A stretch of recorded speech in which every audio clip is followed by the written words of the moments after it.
بسم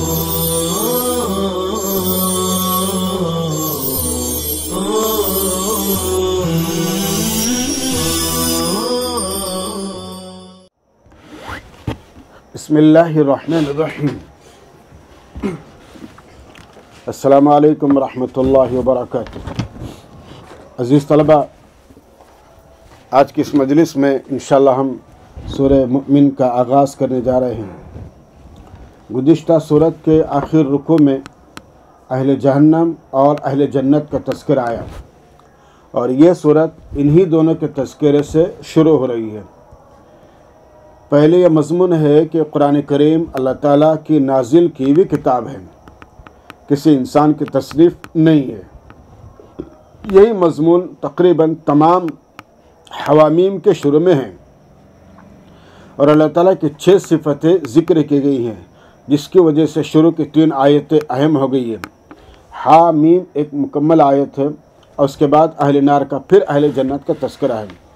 یہاں پر ہم آپ کو تھوڑی سی وضاحت کرتے چلیں بچوں، کہ یہاں سے مسلسل 7 صورتیں حامیم سے شروع ہو رہی ہیں، اس لیے یہ صورتیں حوامیم یا آل حوامیم کہلاتی ہیں۔ اور اس صورت کے نزول کا نمبر 60واں ہے۔ یہ مکی دور کی آخری صورت ہے، اور پورا کشمکش کا ماحول تھا۔ اسلام کی مخالفت زوروں پر تھی، مشرکین اسلام کا پودا اکھاڑنے کی پوری کوشش کر رہے تھے، اس لیے اس صورت کا موضوع بھی توحید رسالت اور دلیل رسالت یعنی قرآن کریم ہے۔ اس صورت میں خاندان فرعون کے ایک مومن بندے کی نصیحتوں کا ذکر ہے، اس لیے اس صورت کا نام سورۃ المؤمن رکھا گیا ہے۔ اور پھر اس کے علاوہ اس صورت سے متعلق بہت سی باتیں ہیں۔ حضرت ابن مسعود رضی اللہ تعالیٰ عنہ نے حوامیم کو دیباج القرآن کہا ہے۔ دیباج کا معنی ہے ریشم، یعنی ریشم کا لباس، اور ریشم کا لباس زینت کا ہوتا ہے۔ بس یہ صورتیں قرآن کریم کی زینت ہیں۔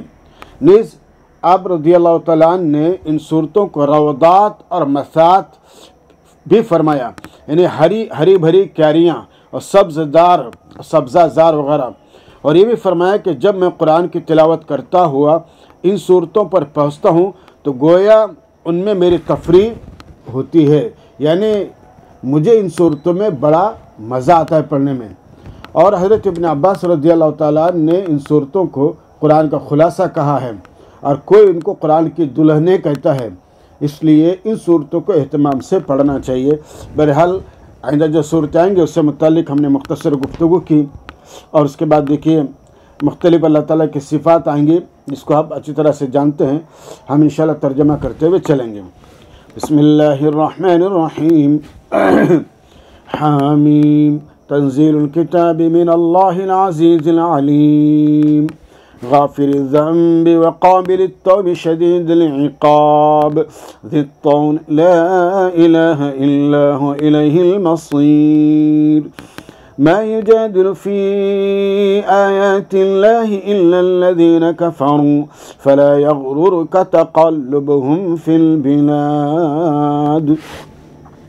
طول یہاں پر آیا ہے تا کے زبر کے ساتھ، اس کے طال یطول الطول کا مصدر ہے، اس کے معنی انعام اور احسان کے ہیں۔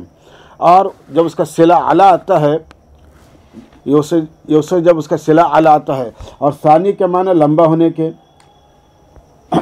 ثانی کے معنی لمبا ہونے کے جو آگے لفظ آ رہا ہے، یعنی اس کے معنی قدرت اور مقدرت کے بھی ہیں۔ امام راغب رحمۃ اللہ علیہ فرماتے ہیں کہ طول فضیلت اور احسان کے معنی میں مخصوص ہو گیا ہے، یعنی یہاں یہ معنی ہے کیونکہ یہ شدید العقاب کے مقابل میں صفت ہے۔ اور غرن تو معلوم ہے آپ کو دھوکہ دینا، بہکانا، لالچ دینا، اور تقلباً الٹ پھیر ہونا، ملکوں اور شہروں میں گھومنا پھرنا۔ اب قرآن کریم کی آیات کا دیکھیے ترجمہ دیکھیے۔ حامیم تنزیل الکتاب من اللہ العزیز العلیم۔ حامیم یہ حروف مقطعات، ان کے مراد اللہ کے علاوہ کسی کو معلوم نہیں۔ اللہ زبردست ہر چیز جاننے والے نے، اللہ زبردست ہر چیز جاننے والے نے بتدریج قرآن اتارا ہے۔ گناہ بخشنے والے اور توبہ قبول فرمانے والے، سخت سزا دینے والے، انعام و احسان فرمانے والے، ان کے سوا کوئی معبود نہیں، انہی کی طرف لوٹ کر جانا ہے، انہی کی طرف لوٹنا ہے، الیہ المصیر۔ یہ مختلف آیات ہیں جس کے اندر اللہ تعالیٰ نے مختلف چیزوں کا تذکرہ فرمایا۔ ان میں اللہ تعالیٰ کے شؤون اور صفات کا بھی تذکرہ ہے، جن میں یہ باتیں ہیں کہ منزل اتارنے والے یہ اللہ کی صفت ہے، اللہ نے بہرحال کتاب اتارا ہے۔ اس کے بعد العزیز زبردست یہ اللہ کی صفت ہے، قرآن نے اسلام کے غلبے کی جو خبر دی ہے اس کو واقع بنانے پر اللہ قادر ہیں۔ پھر عالم صفت ہے، غافر الذنب توبہ قبول کرنے والے، گناہ کوتاہیوں کو معاف کرنے والے، اور قابل التوب توبہ قبول کرنے والے، یہ اللہ تعالیٰ کی صفت ہے۔ ذو شدید العقاب سخت سزا دینے والے، انہیں کافر مشرک کے حق میں۔ اس کے بعد فرماتے ہیں ذی الطول انعام و احسان فرمانے والے، یعنی یہ توبہ قبول کرنے والے مومنین کے حق میں ہیں۔ اس کے بعد پھر اللہ تعالیٰ فرما رہے ہیں لا الہ الا ہو، ان کے سوا یعنی اللہ کے سوا کوئی معبود نہیں، یعنی جو ہستی ان صفات کے ساتھ متصف ہے وہی لائق عبادت ہے۔ الیہ المصیر، اللہ ہی کی طرف لوٹ کے جانا ہے، یہ توحید کی دلیل ہے، کیونکہ کوئی اور معبود ہو ہی نہیں سکتا، صرف اللہ کے ذات ہی معبود ہے۔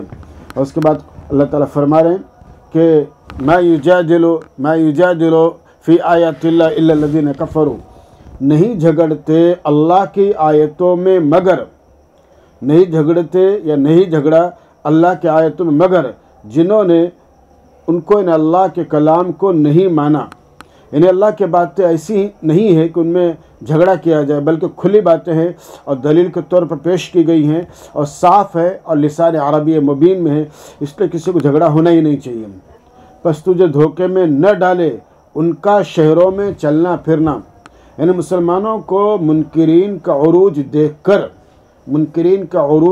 کر کوئی اشتباہ نہیں ہونا چاہیے۔ وہ کاروبار کے اعتبار سے شہروں چلتے پھرتے ہیں، کھاتے پیتے ہیں، اس سے دھوکہ نہ کھایا جائے کہ یہ ان کو بڑا کر و فر حاصل ہے اور بڑی عزت حاصل ہے، ایسا نہیں ہے، بلکہ ان سے پہلے جھٹلایا قوم نوح نے اور جتھوں نے ان کے بعد، مثلا جیسے عاد ہے، سمود ہے، جو بڑی زبردست قوت کے مالک تھے، انہوں نے بھی جھٹلایا۔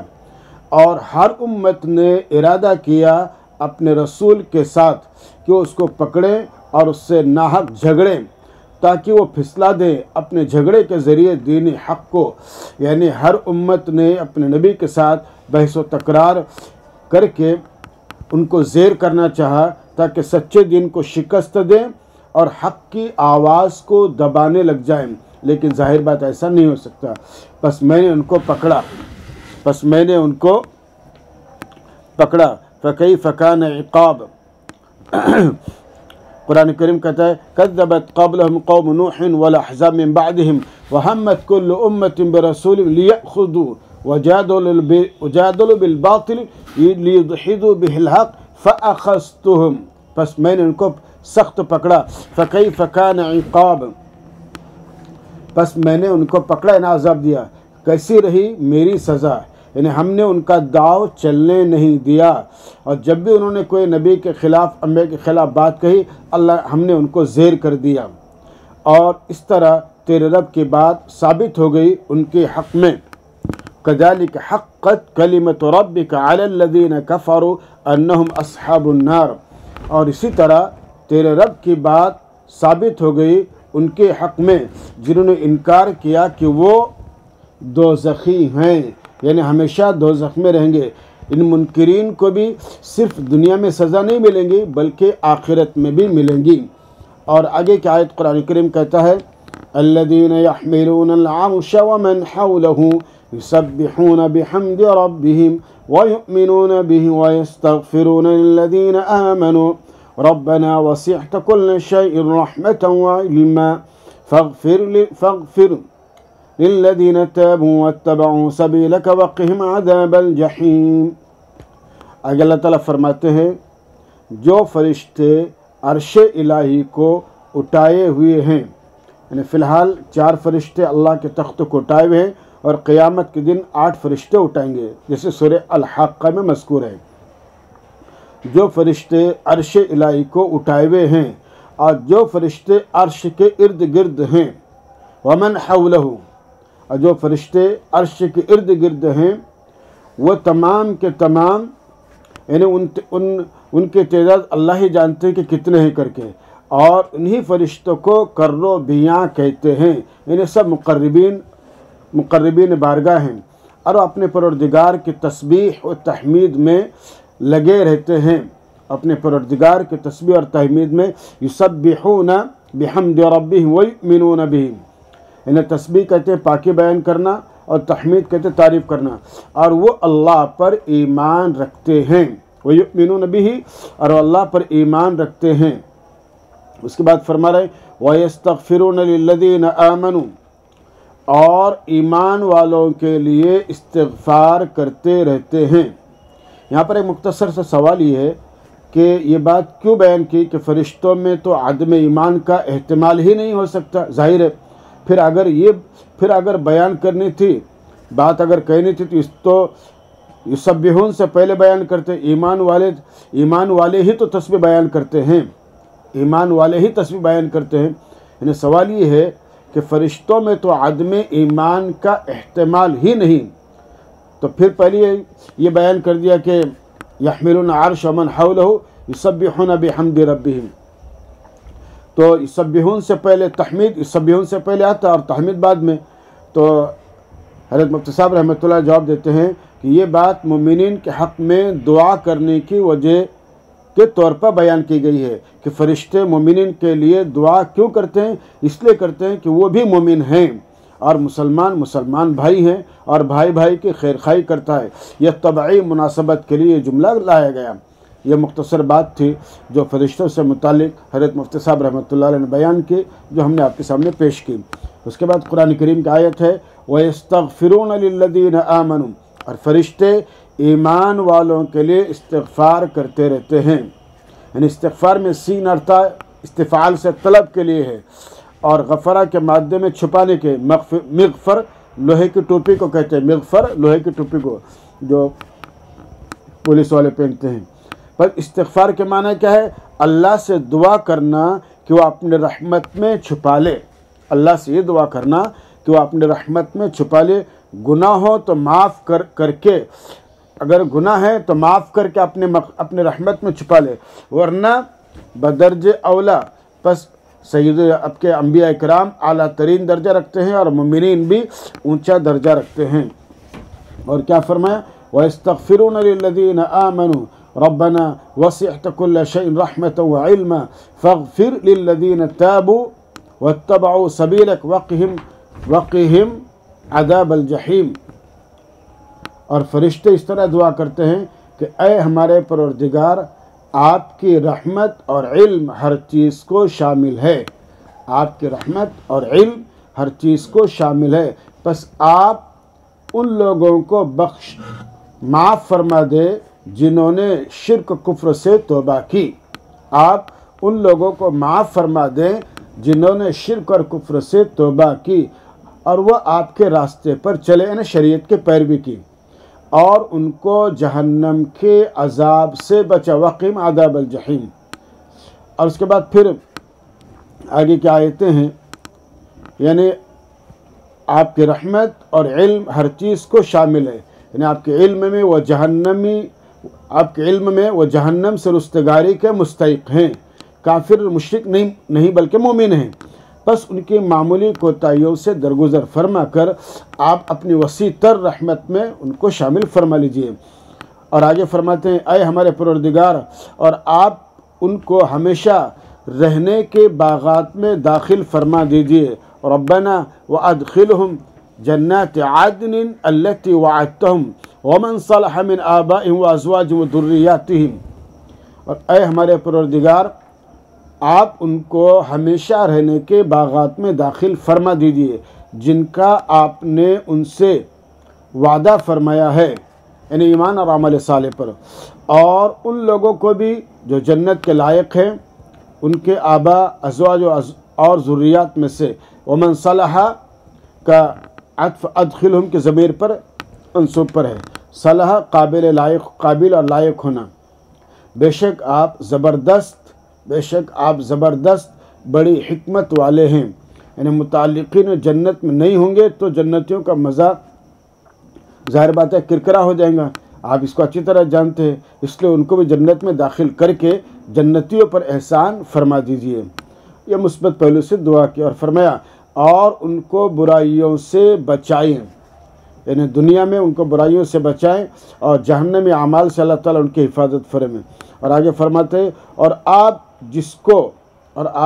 جس کو اس دن یعنی قیامت کے دن برائیوں سے یعنی کفر شرک سے بچائیں تو یقیناً آپ نے ان پر بڑی مہربانی فرمائی۔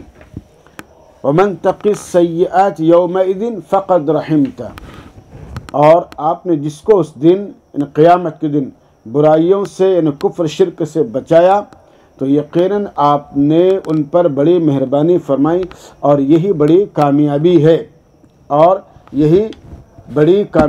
ہے۔ اور آگے فرماتے اللہ تعالیٰ کہ ان الذین کفروا ینادون لمقت اللہ اکبر من مقتکم، ینادون لمقت اللہ اکبر من مقتکم انفسکم اذ تدعون الی الایمان فتکفرون۔ انشاءاللہ ان آیتوں کا ترجمہ ہم آئندہ مجلس میں انشاءاللہ کریں گے۔ یہاں تک کے لیے اس مجلس تک کے لیے جو آیتیں پیش کی گئی ہے اللہ تعالیٰ اس پر عمل کرنے توفیق عطا فرمائے۔ آگے کی مجلس میں انشاءاللہ باقی آیت۔ والسلام علیکم ورحمۃ اللہ وبرکاتہ۔